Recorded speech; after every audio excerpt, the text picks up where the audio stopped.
Hello and welcome back to Business Happy Hour. Today we have something very special because I don't usually have that many guests, but today we have Elizabeth Bronk, my current client of now like a year, which is crazy. Time freaking flies, and she's doing so incredible and fellow entrepreneur and we're just going to chat all things entrepreneurship, mindset, anxiety, having your own business, all the things. And it's going to be a great combo. So, welcome, Elizabeth.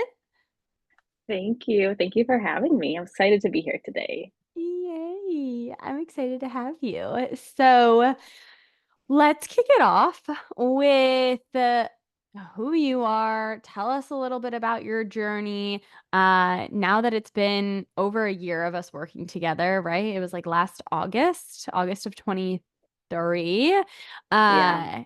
I want you to kind of take us through your journey of how, you started with makeup and all the things and what made you come to the realization of I want to start my own business in nutrition. Give us all the deets.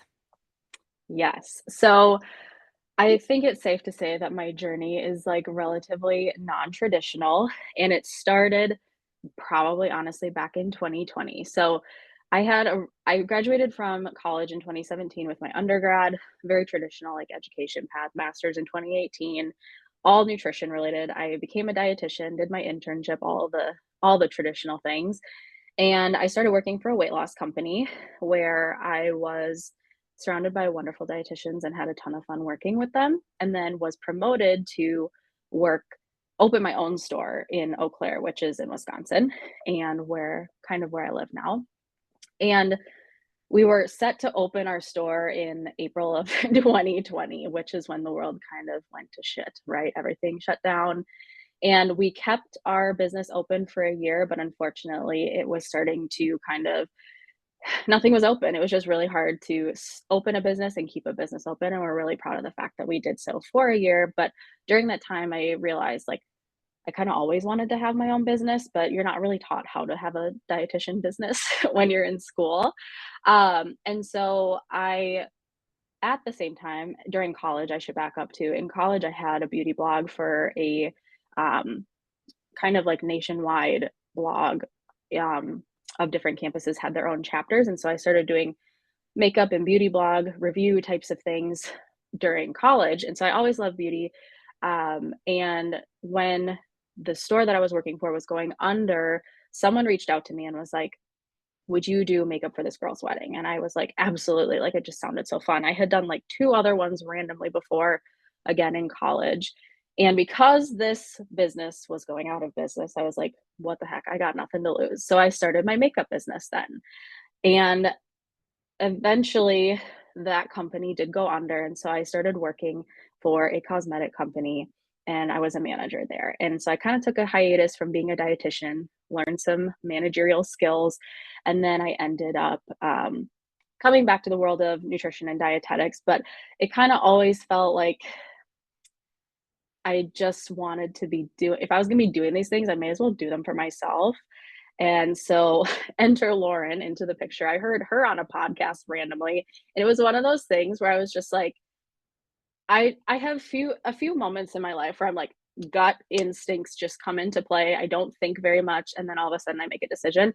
So I reached out to her and I was like, "Hey, I heard you on this podcast. I want to have my own business." And I just was like, "There's nothing to lose by like sending the message." And then fast forward like a month later, we're working together, and it's been so fun ever since. And I was able to like start incorporating the nutrition side to my makeup business. I started working with brides. Now I kind of work with all women, especially like between the ages of like 27 and like 40, I would say 45.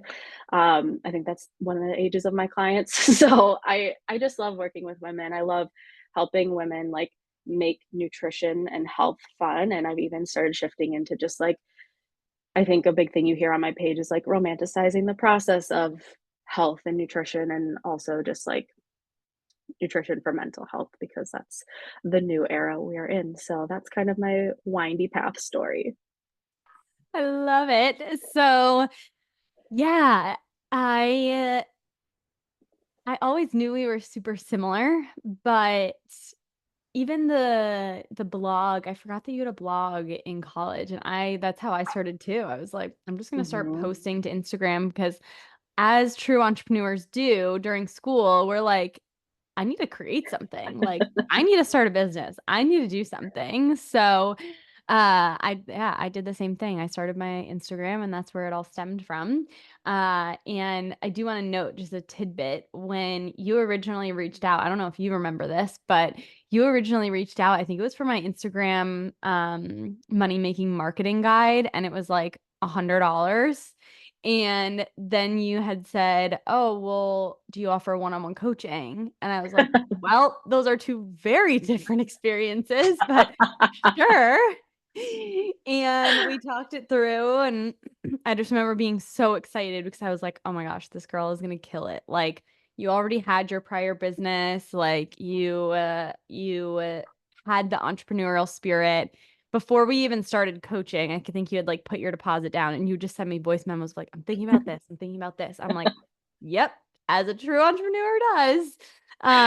So I just love that. And I think that is something too that I want to talk about is like so many people nowadays think it's so easy to be an entrepreneur. I feel like you see all these things online where it's like, oh, just start your own business. And I always, not that you can't if you don't have like entrepreneurial blood, but I always felt like I have just always been entrepreneurial, and I think you can agree for yourself, but like Mhm. I was trying to make money selling freaking my terrible drawings at my Halloween parties when I was like maybe 12.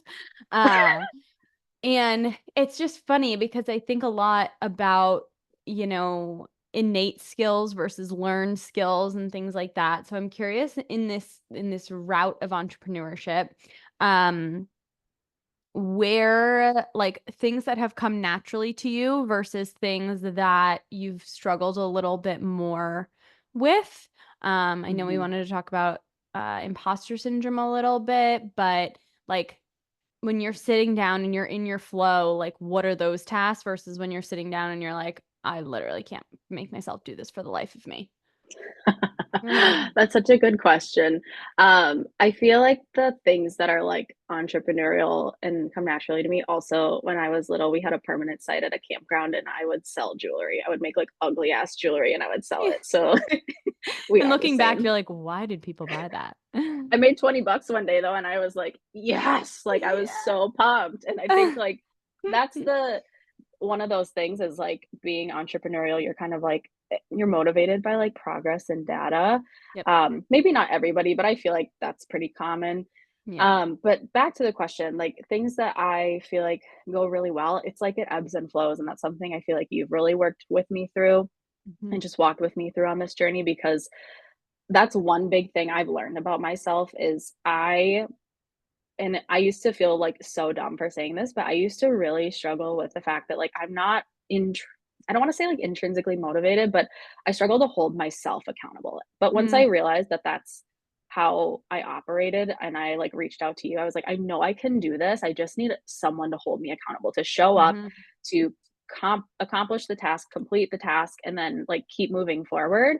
And also someone to just talk with me through it when it does get hard because I think that's something with entrepreneurship, like, people tend to just quit if it doesn't work the first time, and it's like, I took a long time before I finally, like, bit the bullet and was like, "I'm gonna go all in on this," but Mhm. in that time, I listened a lot to, like, different audiobooks and podcasts about entrepreneurship, and the common theme is, like, so much failure happens before any success does, and I Mhm. think that's almost like extreme cases, but people just don't want to fail, and that's where, like, that imposter syndrome comes in too, and I think a lot of Mhm. people look at entrepreneurs and they think, "Oh, you must just, like, not have that gene, like, you must just not be afraid of it," and I'm like, "Bitch, I'm afraid of that every single day of my life." I don't I'm putting my neck out here showing up on Instagram and being like, "Oh my Yeah. god, we just did this and I'm gonna sell it again." Like, Yeah.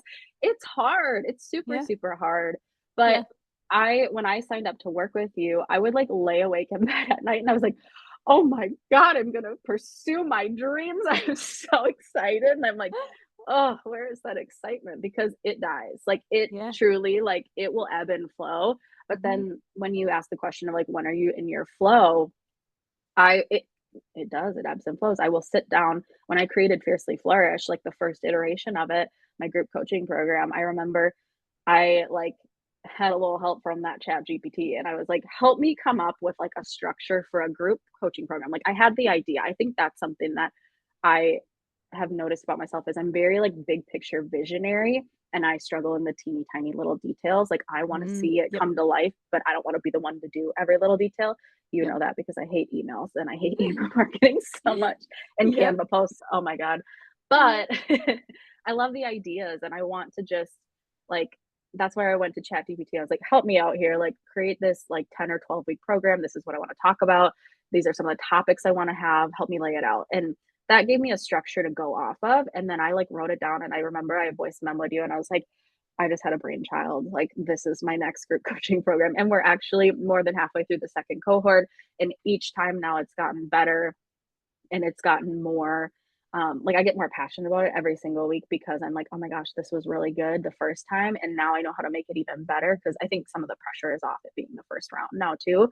Yes. And I already have a plan to launch it again in January because I think the other cool thing, and I know I'm rambling right now, but the other cool thing is like you start to get addicted a little bit to the progress and the success, like until, and you've said this to me before too, but until you realize that someone actually will buy something from you. Like at first, that's the hardest part. But once you make that first sale and you're like, oh my God, somebody believes in me and Right. believes that I'm worth it, like what a cool feeling. And then it just compounds from there. So I don't know if I answered your question, but I feel like I'm in my flow when I'm in my flow. And when I'm not, like there's a million reasons why, but Yeah. you just have to keep trucking. Yep. Yeah. 100%. And I think, you said that, yeah, it's hard. And there are times when you're just like, this is freaking hard. Like, what am I doing?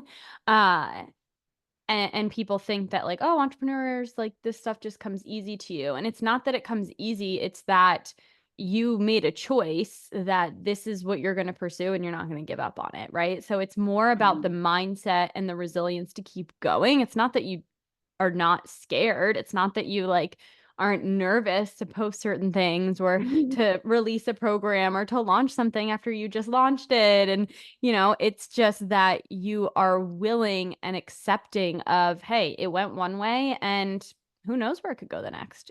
We could have $1 million business tomorrow. Like with the way that that's the coolest thing I think about this day and age is like you can blow up overnight. I mean, it's rare, but it happens, right? And I think that is the coolest thing of like what always keeps me coming back for more is I'm like, who knows what this post could do? Who knows what this story Absolutely. set could allude to? It could lead to Elizabeth signing up for over a year of coaching, like that one story set. Obviously, you'd been watching other things and you listened to the podcast that I was on and all the things, but um, I think having that mindset is so, so crucial and to just be able to keep going. It's not necessarily like, oh, I'm never scared.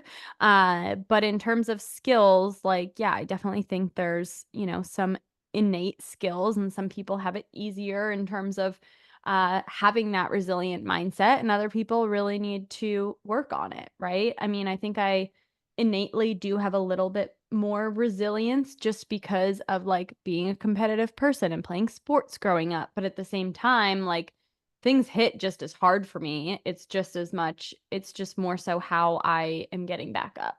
Right. Hmm. So, um, I'm curious too, like what your thoughts were when you first signed up. I know you said you were like, I'm staying up at night, like I'm so excited, and how that feeling can ebb and flow too, right? Where you're not like just constantly excited. And I've definitely experienced that myself where it's like you get to a certain place in business, and we've talked about this, but you in the beginning you have nothing to lose.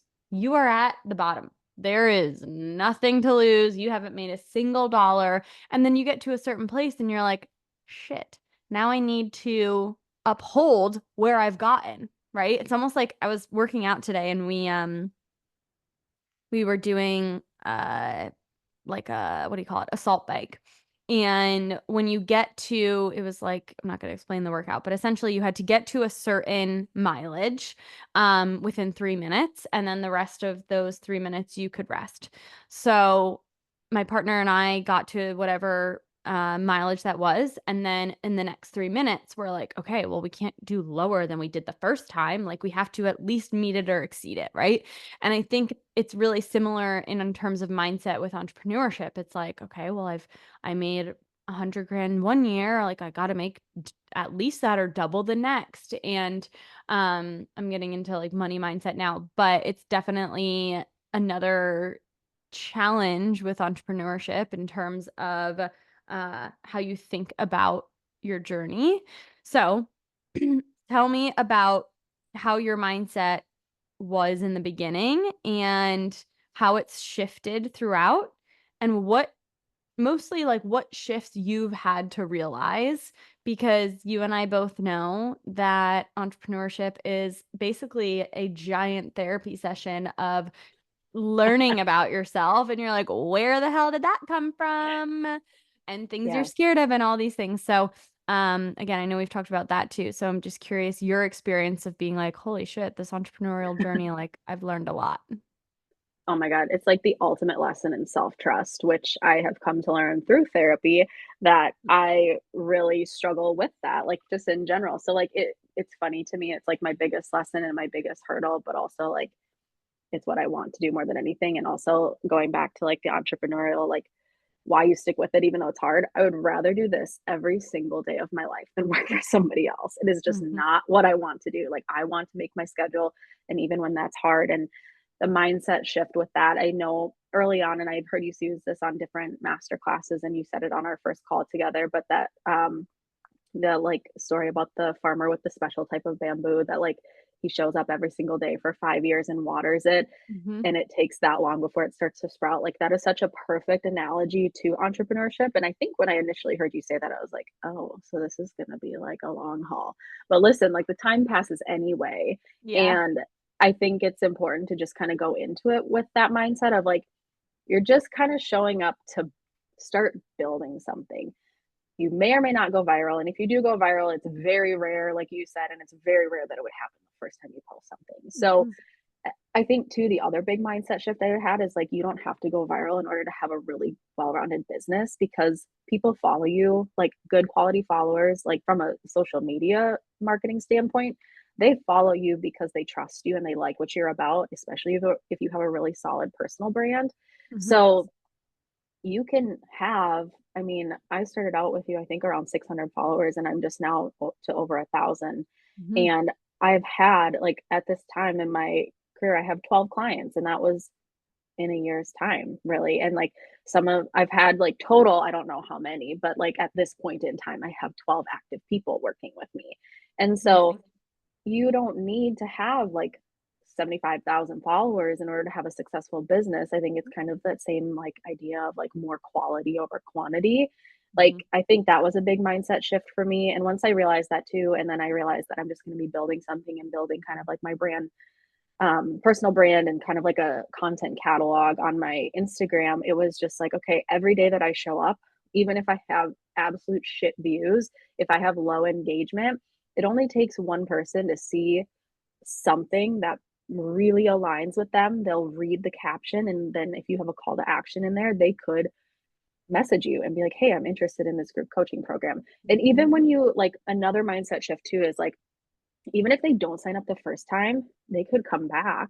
And it's like, you just have to like understand and kind of like hold on to humility that like sometimes you do just have to reach out to people a couple times in order to make the sale. And because we live in the era of like a lot of like network marketing, I feel like people are so afraid to reach out. But like if someone was came into your DMs initially, like all you're doing is reminding them and you don't have to be salesy or weird. You can just be like, hey, I wanted to let you know I know you'd reached out about this before. It's coming back. I want you to have first dibs. It's not that big of a deal. So I think that's been something else is just like getting over myself and fear of rejection a little bit that way. Um, because you never know. Like I've had that happen where people are like, okay, yeah, like they don't respond to me for a couple times, leave me on red, but then I reach out one more time, like, hey, I just wanted to like let you know. And then they end up signing up. And it's like, cool, you could have lost a sale if you got in your own way, Elizabeth. So Mhm. that's Yes. another big one. Well, those are such good mindset shifts. So, one is that don't be afraid of outreach, which I want to talk about in a second. Two, people can always come back. Like just because they said no, those are your warmest people. Just because it's not the right time, like those are people that know you, they listen to you, they've talked to you about joining, and they probably want to join and they have an objection, but now they have this massive brand awareness, right? Now they know exactly what you do and how you can help them so that you'll be top of mind when that time comes around. So just because someone didn't close does not mean that they will not down the line. Chances are they probably actually will. Um, and then the mindset shift in terms of like bamboo and having to water something over and over and over again and being in it for the long haul. I think so many things. And that was a big struggle for me mindset wise. Oh, I'm hitting myself on my microphone. Um, that was a big mindset shift for me, mindset wise, because I came into entrepreneurship some five years ago now. And I came into it very much with expectations of what I saw online, right? Oh my gosh, 50K months, 100K months. And I'm like, oh, this seems like a walk in the park. I can definitely, make 500K my first year. So that automatically set up disappointment, right? Now, I still did very well that first year, but it wasn't what my expectation was. So I think that's another big uh balance that you have to find is the balance between having realistic expectations, but also not putting yourself down if you want to dream bigger, right? So, like, For dream sure. as big as you possibly can, but when you anxiously and emotionally attach to it, that's when there's a problem, right? Because then you're Hmm. just going to be disappointed. You're going to be frustrated. You're going to feel like you're a failure when it's like, no, I was just striving big because I dream big. And, if we don't hit that goal, it's okay. But like, I'd be foolish and I'd be pissed at myself if I didn't try, right? Um, Hmm. so I think that's really where expectations need to be managed to a certain extent, but not in the sense of you can't have big goals, just in the sense of how you're attaching to them. And then when it comes to outreach, I think that's a really big um it's a big thing in the industry, right? So many people because it's kind of like sales. So in sales, right, when people are uh being sold to, they don't like it. Hmm. Chances are you've been in a situation where you are in the mall and the kiosk people are following you around, asking if they can straighten your hair or put some cream on your face. And you're like, please go away. No, no, no. And you're like, I hate salespeople, right? So it's created this belief in your head that everyone hates salespeople. And as an entrepreneur and having your own business, you are a salesperson 100% through and through.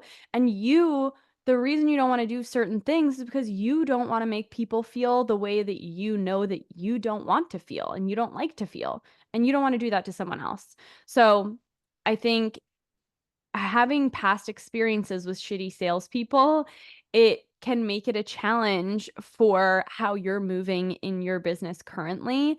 And we just have to remember that we're not you don't have to provide that same experience, right? And it's the same Hmm. thing with, I mean, we don't do cold outreach, but same thing with like cold outreach where if someone messages you and you're like, who the hell are you? Like, why are Hmm. you messaging me? What are you doing? And chances are you get frustrated by it. I do, especially when they're so Hmm. generic. And I'm like, what are you talking about? No, I don't have three dogs. Where did you get that information from? Um, and I think that's a huge uh disservice when people are like, I don't want to DM anybody because I hate when people do that to me. But the way that I teach it is you've had prior interest from this person. It's just a matter of getting back in front of them, especially if the algorithm's not on your side and they're not seeing your stuff. Like a lot Mhm. of times you don't even realize when you send them a personalized message, you actually care. It's not like, all right, let me reach out to as many people as possible and like see if anyone bites. It's like, hey, I am just checking in. I know that you mentioned blank, blank, and blank.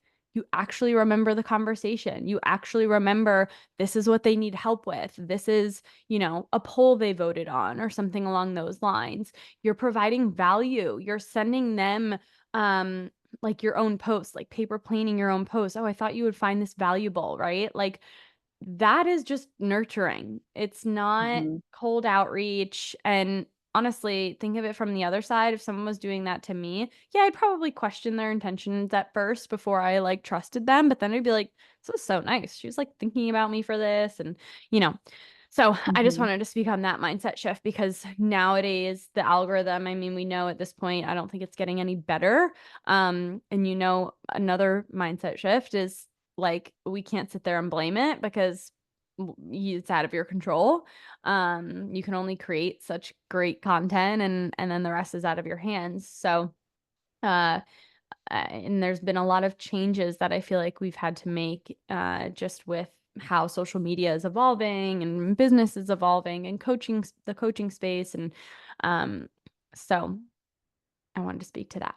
But um, tell us where you're at now. So you mentioned you have 12 clients. Wild, wild, insane, crazy. So you Yeah. launched Fiercely Flourish, which is your group coaching program. The first one was in what, May? May? June to July, because I wanted it to Yep. be all wrapped up before my wedding in Yes. August. Yes. And then I launched a second cohort in September, and we had more lovely ladies join this cohort, which was super fun. And we have another one launching in January. And like I said, yeah, as I like created it from scratch the first time. And then this time, like I just kind of go back to it every week and I'm like, what can I do to make it better? What can I do to like provide more value? Like, what have I learned since the last time I taught this that I can do to like again add more value? And that's just been really fun. And I think too, like as my wedding has wrapped up, that was a big chapter of my life. I've been able to like really sit in, focus on the things I need to do to make myself the healthiest person possible, mind, body, soul. And Mm. so that's led to more education for me personally, but then also professionally. And so I'm able to like add that in more and like walk alongside these girls. Like that's my favorite thing about group coaching is you're able to like help them, but also like you have to lead by example if you're going to do anything right. So I really enjoyed like kind of being a part of the group and teaching it at the same time. Yeah, I love that.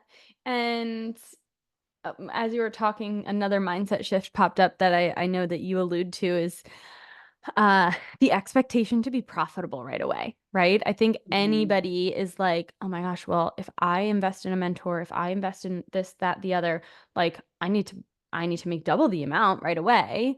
And Mhm. I think shifting that expectation, not saying that like you can't make money right out of the gate, but um that expectation I think is important too because I don't know why the online coaching space is it's the wild wild west. It's a weird place.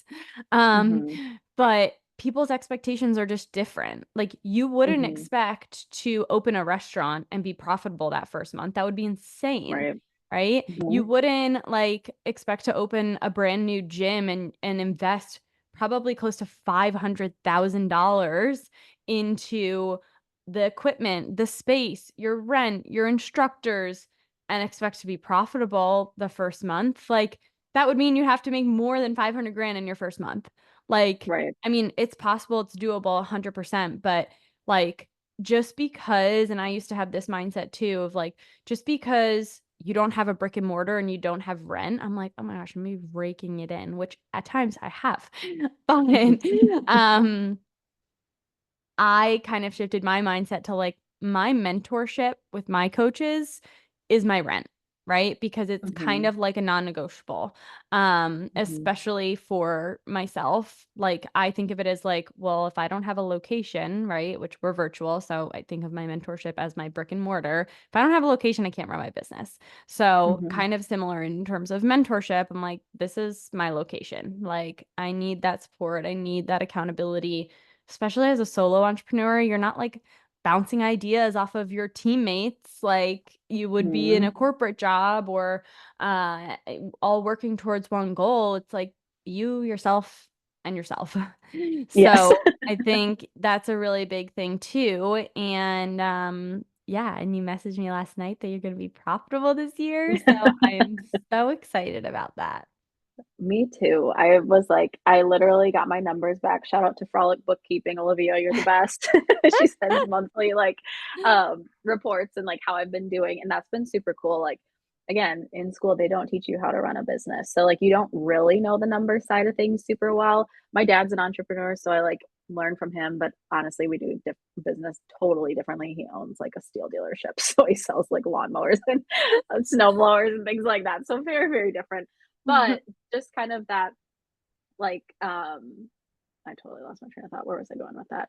Oh, in my report pack yesterday, she said that I am at a 1% loss for the year, which is like I still have a few weddings. I still have people coming in. Like it Hmm. should be profitable by the end of this year. And I really didn't, again, I didn't have much like money background, finance background, like education that way. So like going into this, I was just like, I really just want to do it. Like I I think there's a big like people are like, oh, she just wants to make money. And like I don't want to like I love to make money. Yes, absolutely. I'm not going to shy away from that. But I really Hmm. care more about the freedom that money provides. And that's what Yep. I value a lot more than like making a shit ton of money for the sake of making a shit ton of money.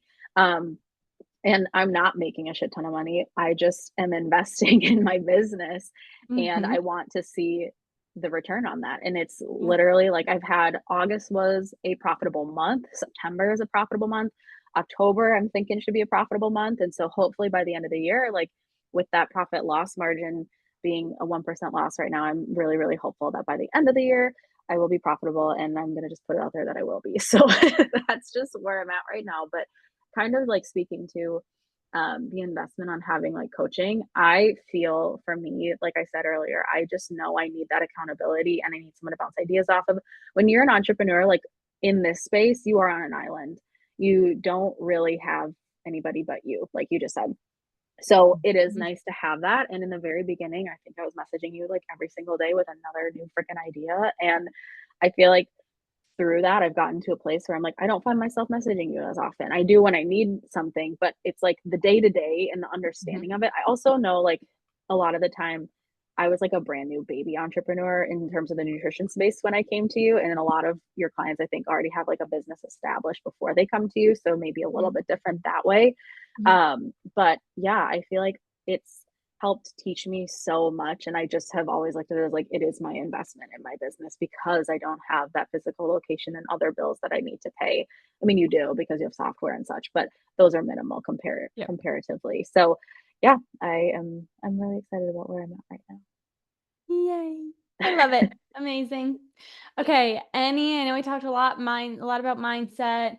Um, any tips? What do you want them to walk away with? One thing. I think, and I say this because my dad like said it to me too. Like if you have that like itch to like own your own business and be your own boss and it's something that like kind of keeps you awake at night and you want to do it, I think like you should absolutely 100% do it and go for it.